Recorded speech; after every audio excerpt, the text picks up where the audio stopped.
కురుక్షేత్రంలో కురుపాండవులంతా చేరుకొని వారి వారి సమర శంఖాలు పూరించారు. ఇక యుద్ధానికి సిద్ధమన్నాక అర్జునుడు తన రథాన్ని యుద్ధభూమి మధ్యలోకి తీసుకువెళ్లమని కృష్ణుడికి చెప్పాడు. ఆ క్షణం తన ఎదుట శత్రువులు కనిపించలేదు. చదువు చెప్పిన గురువులు, తాత, మావయ్యలు, స్నేహితులు వీళ్లే కనిపించారు. తన చేతులు భయంతో కాకుండా బాధతో వణికాయి. అప్పుడు కృష్ణుడి వైపు తిరిగి, నాకీ యుద్ధం అవసరం లేదు.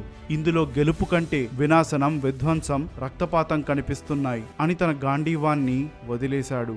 అర్జునుడి మాటలన్నీ విన్న కృష్ణుడు చిరునవ్వుతో, ఇది బలహీనత చూపించే సమయం కాదు అర్జున. నువ్వు చేస్తున్న యుద్ధం నీ కుటుంబంతో కాదు, ధర్మాన్ని అణచివేసే అధర్మపరులతో.